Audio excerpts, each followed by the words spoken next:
So this is part two of our blueprint discussion. We've already gone over the basic features of every blueprint, from the title block to the basic dimensions, revisions, notes, views. So in this next video, we are going to continue, and we're going to start off talking about designer's intent. And the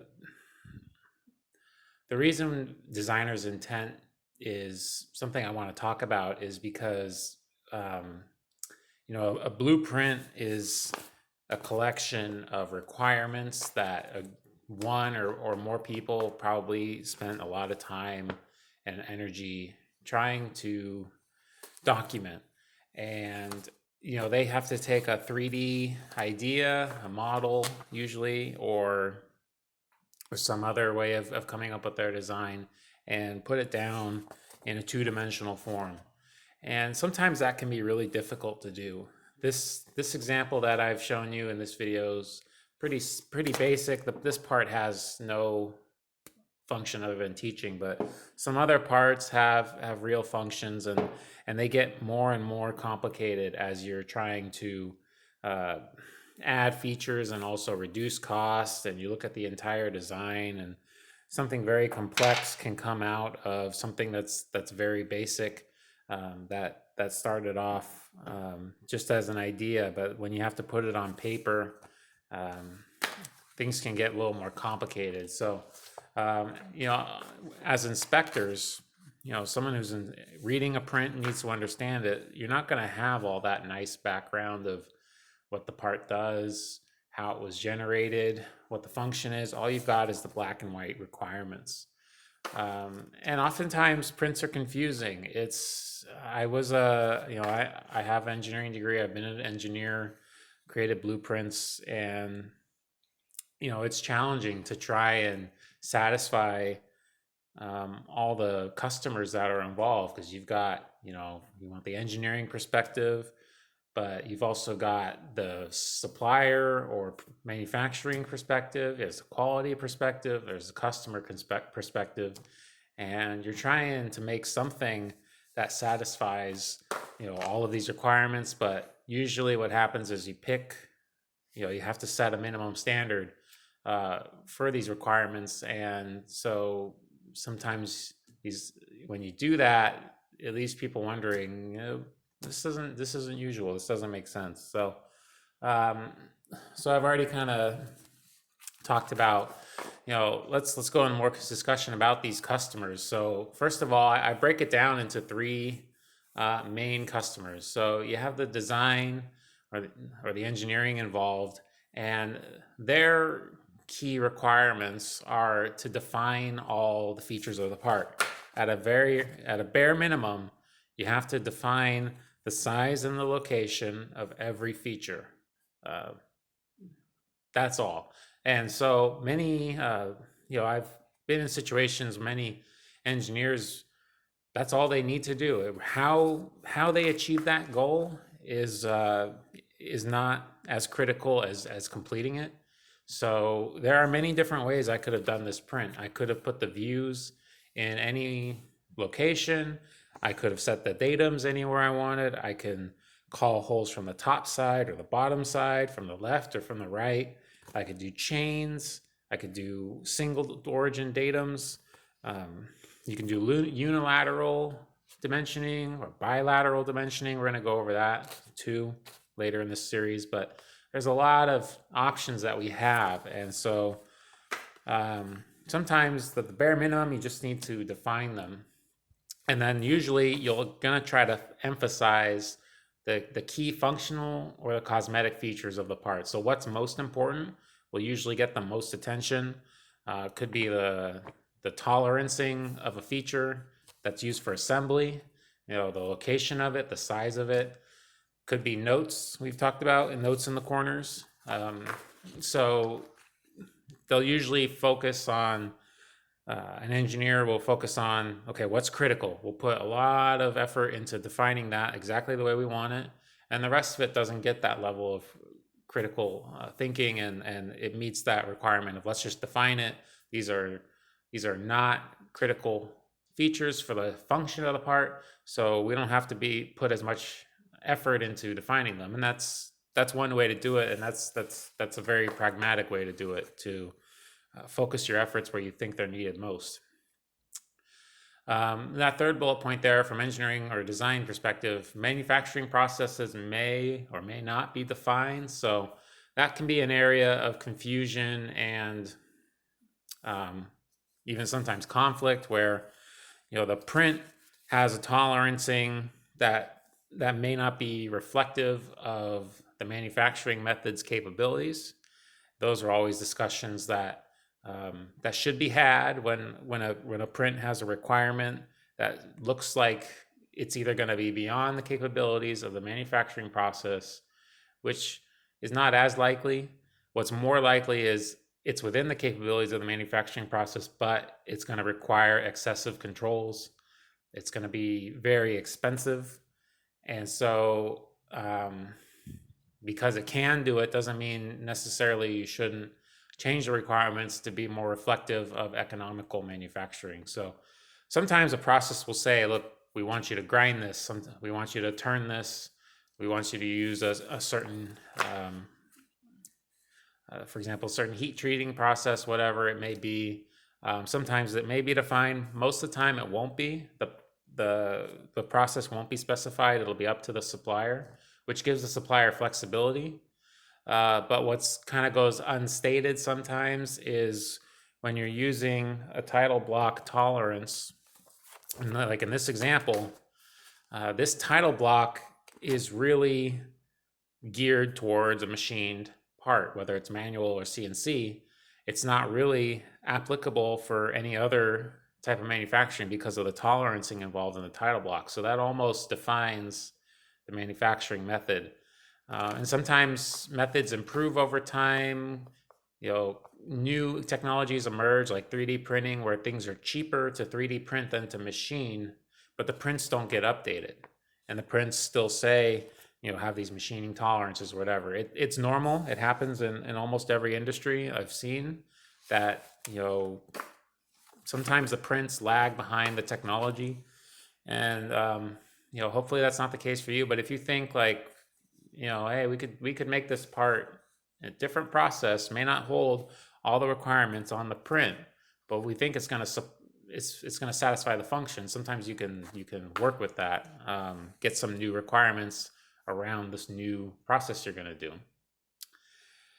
So that leads me into the number 2 customer, production or suppliers. What are their requirements? Well, their requirements to basically, is all the information on there to satisfactorily make it? That goes back into the first bullet point for a design, right? If you get a print and there's features on here that are not fully defined, that you're like, there's some missing information here. I don't know where this hole goes. I can see it on here, but there's no, I think maybe it's lined up with this other hole, maybe it's not. But at a minimum, production needs to know that. So, second of all, do we need extra internal or intermediate requirements to achieve the final requirements? So sometimes, like this part, certainly would require multiple operations in most manufacturing processes. Couldn't do all of it in one operation. The best you could probably do is 2. But I know from how, I'm thinking this is at least a 3 or 4 operation, just because we have features on many sides. So sometimes, there may not be some GD&T like flatness or parallelism on this print. I made this print fairly basic, didn't want to overload it with GD&T. But in order to achieve the other features, your intermediate, your operation 1 might say, look, we need to keep this flatter than the print requires in order to achieve operations 2, 3, and 4. So even though it's not on the print, sometimes it becomes a part of the work instructions or the job traveler. So that's what production is going to look at. They're going to look at this part and they're going to say, okay, how are we going to achieve all of these requirements? And that can go into why you really need a good print, because manufacturing is going to be asking itself, how can I achieve the requirements to make this? And they may, I just mentioned cost. Well, all these, like maybe keeping things extra flat, extra parallel is increasing cost. And at the end of the day, when the part's finished and the function, maybe a couple of these tolerances can be opened up to allow for cheaper manufacturing. Just a couple, not all of them, but the key ones that are driving cost may not matter to the final function. So the production people are going to be thinking about that. They're going to be striving to achieve these requirements because they don't know what the part does for sure. Most of the time you can infer, but you can't know for certain sometimes. And then let's go into that third customer, inspection or quality. So our only driver is really, does the part pass all final requirements via the direct methods when possible? So, I always say, again, the print has all the requirements. Inspect to the print. Don't inspect to what you think the part does or what you think the requirements should be. The print is the requirements document. So if they call a hole from the bottom up to the top, check it from the bottom up to the top. That's a direct method. If they call it, from the right side over, check it from the right side over. Don't go from the other side. And we're gonna get into why, but if the part has to be maybe registered from the bottom surface, I'm sure, hopefully the engineer tolerance that way for a reason, and that they don't retolerance it from the top for another reason. So it's better as inspectors to verify as much to print as you can, because you're assuming that, as I talked about, the engineer is putting a little bit of effort into defining not just that basic requirement of everything's defined, but a little bit of the function. So if you can, emulate the function you see on the print by checking it the same way it's called out. If everything is made exactly at nominal, right, it wouldn't technically matter. You could use shop math, but in reality, it's never made, exactly on nominal. So you're gonna risk making a mistake. Bringing in shop math always introduces a little extra complexity and risk making a mistake. So if you can do it directly from the print, you're gonna have more confidence in your measurement. And I would say the videos that might go speak to this a little bit more are going to be the surface plate stuff, and maybe the hole inspection. There's, with calipers, with micrometers, with some basic tools, they're so limited that there's not a lot of choice in the matter. But with surface plate, you get a lot of options with how you're going to set up the part. CMM as well, how you're going to measure the part and call it out. So as much as possible, go after that most direct method. And then here we're going to continue this sort of discussion about prints and the people involved and the designer's intent. So first of all, prints are a contract between all parties, right? Design writes the contract, production must conform to the contract, and inspection or quality enforces the contract. So it's very important that this contract is written up well. I mean, when you do a root cause analysis on anything, you start thinking about, well, what's the root of this? The root is the print or the 3D design. But as I mentioned, you can make a print many different ways. And if the print starts off on a good foot, everybody else will follow along. But if the print starts out bad, it's going to be hard for production. It's going to make more work for quality, as they're spending more time inspecting, not just because of bad parts, but also because these complicated callouts are requiring complicated fixturing and expensive and time-consuming inspections. So this is a contract. Everybody who is involved must adhere to it. And the blueprint is the ultimate authority. I bold and underline that one. It's the ultimate authority on all disputes and discrepancies. So oftentimes, I've mentioned it before, sometimes I say, check your process plan, check your inspection plan, ask somebody, talk to an engineer. But in reality, the black and white is what's the ultimate authority. And if you're going to get a change, I've mentioned talking about loosening tolerances because of manufacturing. Document it. We call it a red line. Get a red line on your print, which is where an engineer or somebody who has the authority to make a change will cross out a dimension in red, put the new dimension or tolerance, sign it, and initial it. That's the most basic form. You can, every company might have different policies on red line. It's usually an engineer, and it might even be the person who's in charge, that the only one that can make the decision. So you can get revisions, you can ask for revisions, and then hopefully, first of all, have a good reason. It should usually be revolved either around final quality or performance or cost, right? Those are the three areas where companies are willing to listen on cutting costs, improving quality, or improving performance. Throughout my career, I've looked at prints and I've said, look, I know what this part does, but this print isn't reflective of what the part does. If I inspect it the way you're asking me to, it's ignoring some potential issues. Why don't we change the print? All we got to do is just change the call out from this style to this style. It'll be more reflective of what the part does. It will help us catch problems. It'll focus production on the actual critical nature of this part instead of looking like it's not critical because you have it dimensioned this other way, this very basic way. And that's something that comes with skill, comes with experience, and sometimes it's product knowledge. There will be many people watching this video who's, you're working in a job shop and you don't know what the part does. You're just given this from another company, and it's your job to make it or inspect it. So, but you can have those discussions if you feel like there's a reason. So I mentioned some other documents that work, hand in hand with these. These are the ultimate authority, but your work instructions will also have maybe fixturing instructions, tools to use. Your inspection plans might have, fixtures to set up again, methods to use, specific instructions.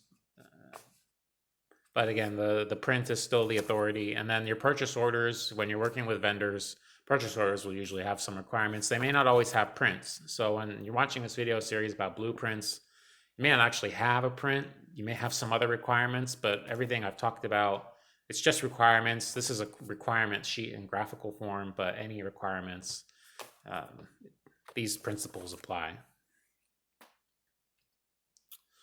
And then, I've mentioned it a few times, inspecting to print. What is inspecting to print? It comes with a choice. So do you inspect it directly or do you use shop math?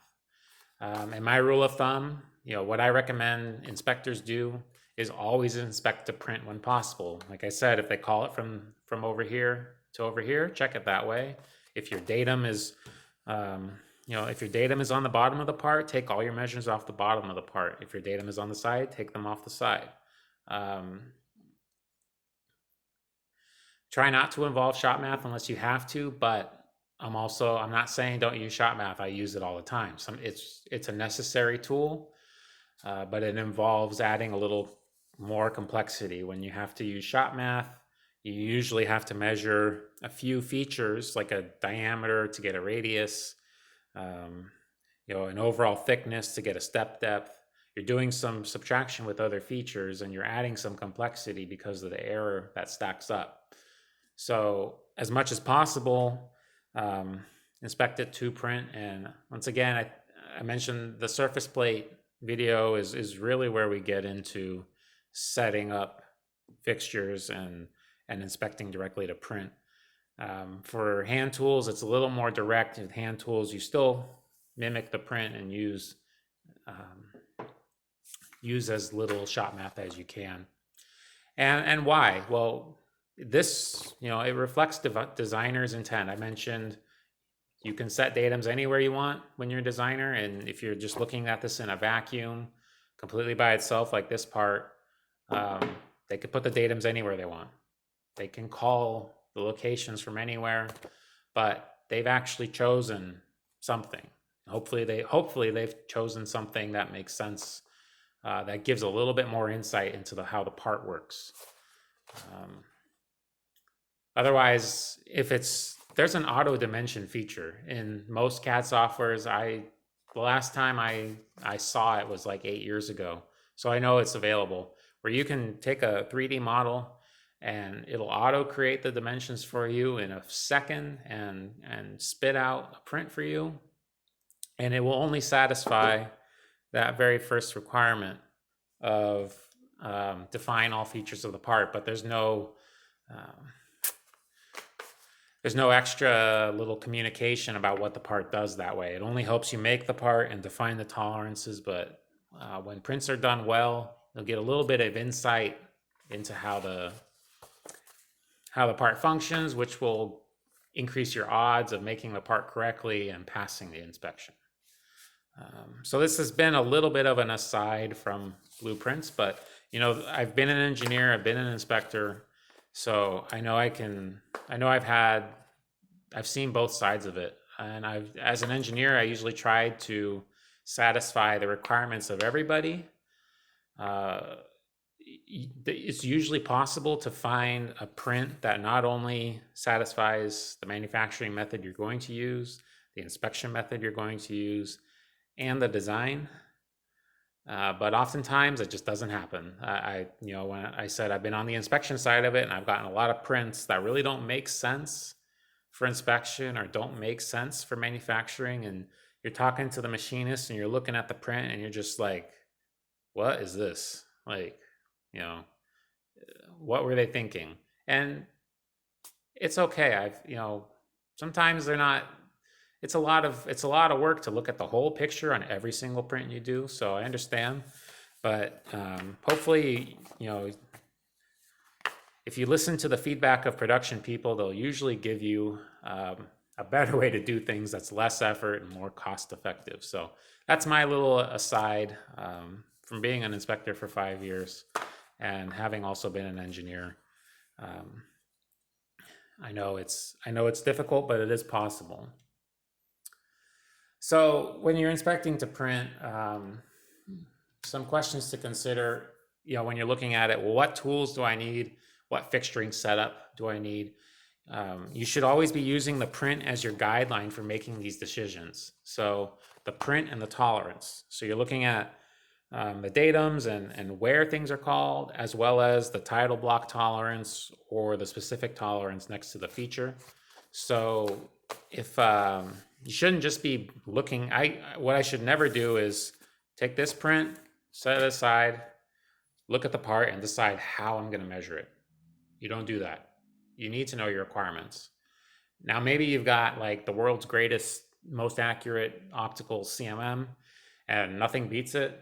But most of the time, you're going to have to use this as a guideline. When can you use your calipers? When do you need to use a height gauge? When do you need to use a micrometer? There's always a trade-off. When can you use pin gauges? When can you use a hole mic? How accurate do you need? We watched the other videos about tools, and I'll go into the accuracy of each one, situations when you can use them. But the situation is always tolerance driven, okay? So remember that. You always look at the print to figure out how you're going to set up your fixture and tooling. And then the second question, I've just spent about 10 minutes on it, is why is it called this way? If a direct measurement, like I've always said, do a direct measurement, but if it's easier to do an indirect measurement, sometimes you go that route. If a direct measurement is you feel like it's not very repeatable, like you couldn't set it up twice and get the same result. If it's going to take you an hour and it's probably not going to be any more accurate than an indirect one, use that trade-off to do it. When in doubt, go direct. But if you start to have some doubts, think about going an indirect method. Ask yourself which is harder or riskier. Risk is a big part of quality control. In some of the other videos, I'll talk about, when we talk about sampling, when we talk about uncertainty ratio, all of these topics involve risk. Every measurement I do has an element of risk that I'm either going to pass a good part, or sorry, I'm either going to pass a bad part, or I'm going to reject a good part. No matter what we do, that possibility is always there. And this video series is kind of designed to help you make the right decisions to minimize those odds, but they're always there. So when you start adding more complexity, you add more risk. You start adding shop math, you add a little bit more risk. As 5 years in an inspector, I've done it myself. I've seen other inspectors do it. They use a shop math technique. Part looks like it's fine. Maybe the direct measurement was one that we thought it was too complex. It was too much work. And you think, okay, well, I'm going to do it this indirect way. And later on, it bites you. If it turns out the part didn't work, something in your shop math, something in that shortcut, that sort of shortcut you took, there was something wrong with the part you didn't know about, and you were using it as part of your inspection. You may have used this bottom surface and assumed it was flat and parallel, and you're coming off of the edge to get this hole, and turns out, hey, it was actually a U shape, and you didn't get a good reading, and you made an assumption that it was flat, and it ended up biting you. So there's always risk. Whenever you use shop math, make sure to check your assumptions about the other features you're using. But inspect a print when you can. That's all I'll say. So like for this one, let's take this sidewall, for example. Take a look at it here. This side slot is 500 from the back face, which is Datum A. It's not 500 from the top face. And the slot width has quite a lot of open tolerance. The slot width is 0.38 plus or minus 10 thousandths. So there's a lot of areas where there's a lot of range where the sidewalls of that slot could be. And even though it's a simple setup, I would rather check it from the back face, like the print is calling. You can use your fishbowl technique to determine that. Here, I haven't demonstrated the fishbowl technique on video. So you take your part. I'm gonna line it up with one of my views. I'm sorry about the quality of the video. Something about the shadows that doesn't make prints look good. But I'm gonna hold up my front view the same way, and when I do a fishbowl over here, I can see that this back face is this back face. This little notch here is this little notch here. So if I'm going to measure the slot, I'm going to grab it from that face and do 313. The slot edge is 313, 314 from that face, and then I can use half of the slot width to figure out where the center is. There's some other fishbowl. So back here, and come back to the top. So now you can see these steps are aligned. The notch here is aligned. The slot is aligned. And if I wanted to get to the back side, I might start over here, here, here, and there might be a view. There might be a backside view of if there were features on the backside that needed to be called out, there might be another view. And then I'll swing it back, and I'll swing it back, and then I could get this view by swinging it this way, and I can get this view, by swinging it this way. All right, so this is the fishbowl technique. All right, so let's jump back into our presentation.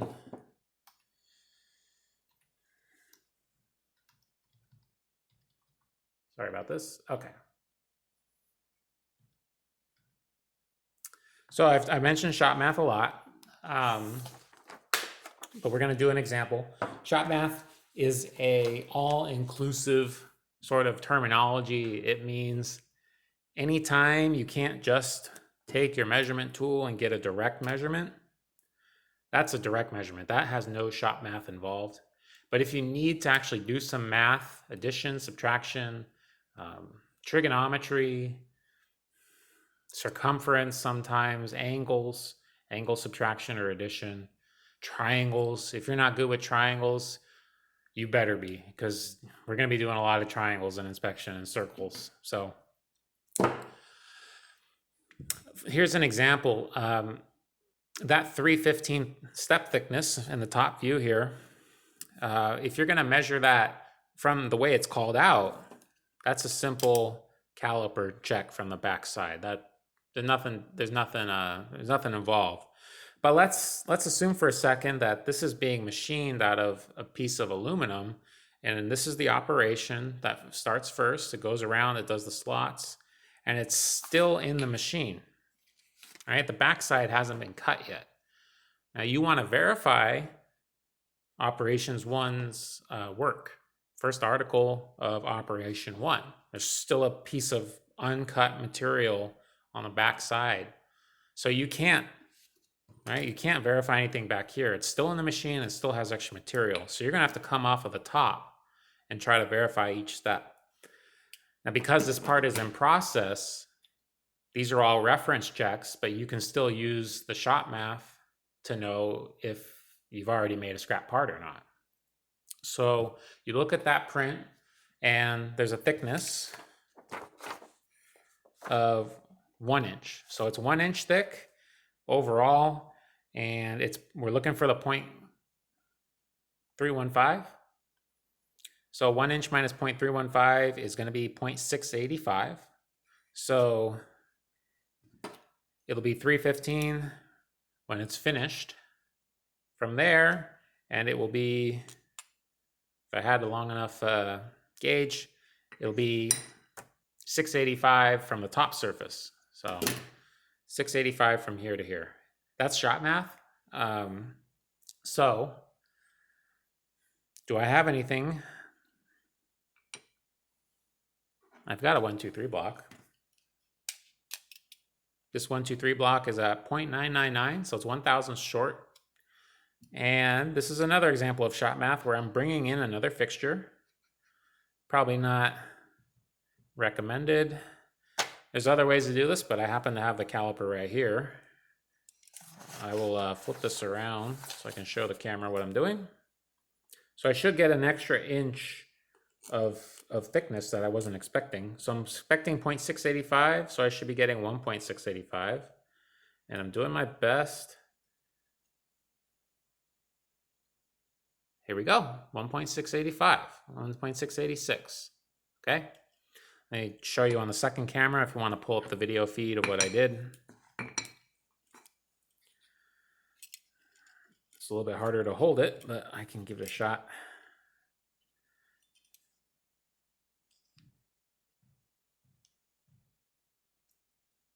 Oh, yeah, I should switch on the other camera.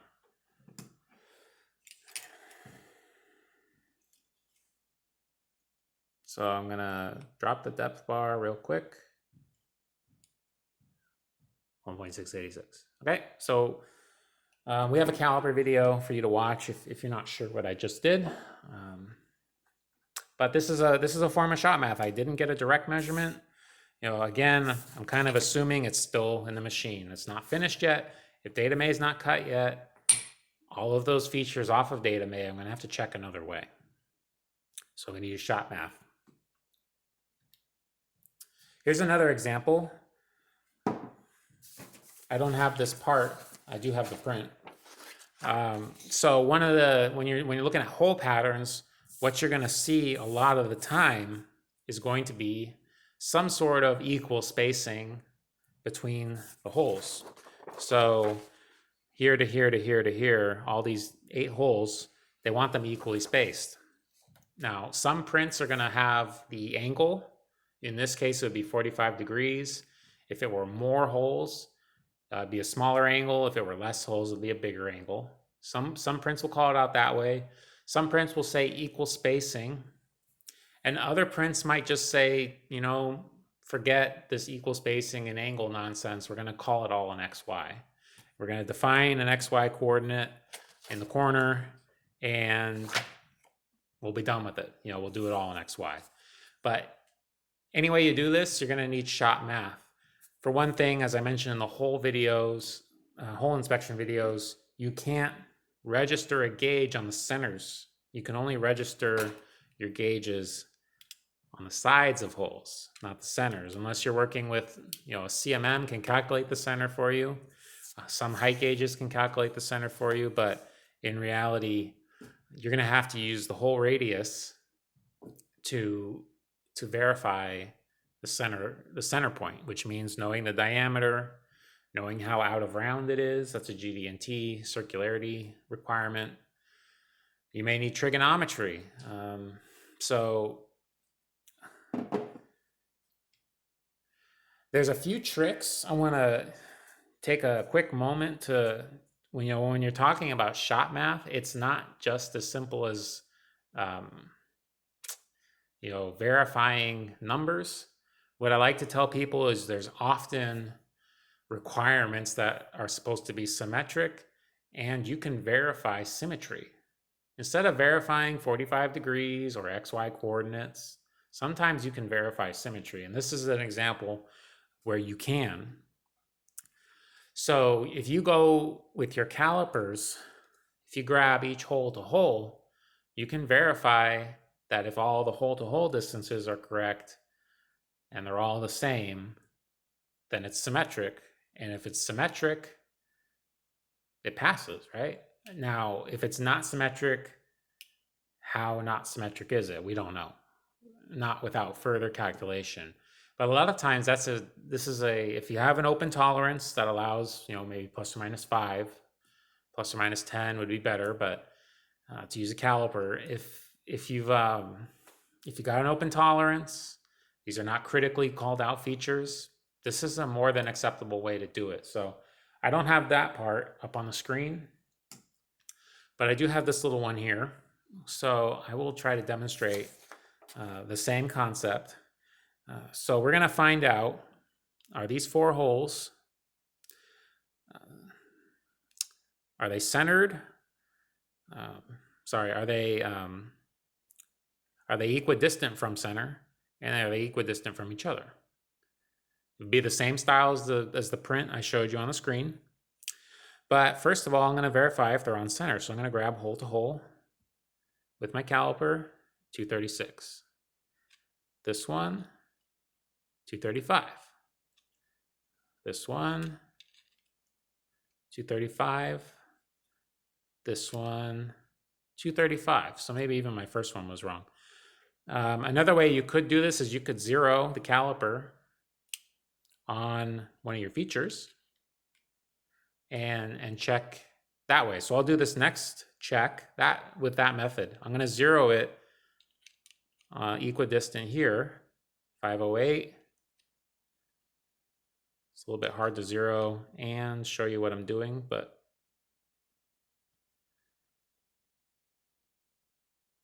okay. Now we're going to see how far from 0. I got 0 again. 0 again. If you've watched my caliper video, you'll know the technique I'm using is kind of rocking it and letting the smallest point grab onto it. So I had equidistant from center. I had equidistant from each other. I'm going to say this part's good, assuming I don't have a print for this one, but if it's the same type of tolerancing as this one here, I would say this part passes. It's symmetric. Symmetric verifies the requirements. So let's flip back and take a look at our presentation. So I did that with this other part. So like I said, when you bring shop math in, sometimes you are deviating from the nature of your contract and designer's intent. Sometimes you have no choice. So use your direct methods when you can, use the shop math when you need to deviate. Because sometimes it's the only thing you can do. I mean, realistically, if I don't want to use a CMM, this part is entirely round. It's going to be kind of hard to set up on a surface plate and do the shop math that way. I was able to verify it in less than a minute with a caliper, and if it's open tolerance, everyone's happy. So Be confident in the substitute method that satisfies the stated requirements. So whatever method, whatever shot math method you're using to substitute for the direct method, you need to have the confidence in that method, not somebody else. But do you feel confident it's meeting the requirements? Because you're the one making the decision, you're the one inspecting it. And if your method is better, easier, and has a higher confidence, you can try asking for a print change. This was not a good example of something I would ask for a print change because I can't think of a way to call the print that makes sense for what I did. But with this milled part here, sometimes, hey, op1 has all of the critical features on it, right? The part in this orientation, if I do an op1, mill it, 3-axis mill it, get most of these features. Why isn't this Datum A? Is there a reason the back is Datum A? Is it actually, talk to your engineer, is there a functional reason this is Datum A? If there is, hey, leave it alone, right? The designer picked a good datum for the final form of the product. Maybe manufacturing should change their operations and do this first, but hey, I'm not going to be the one to say that. I'm just the inspector. But I've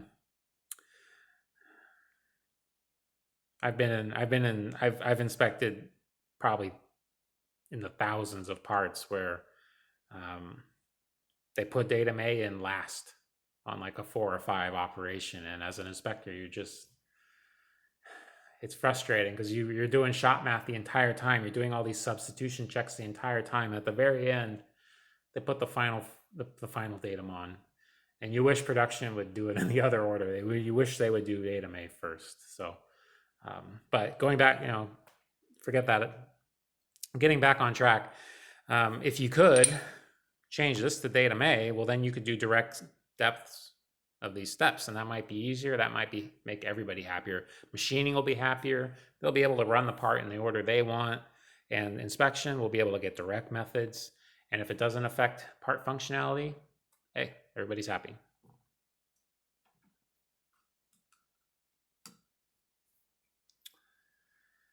Oops.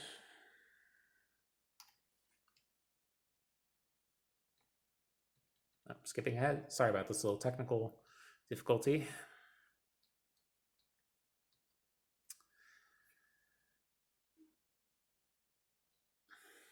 All right. So before we move on, I'm gonna end the video here.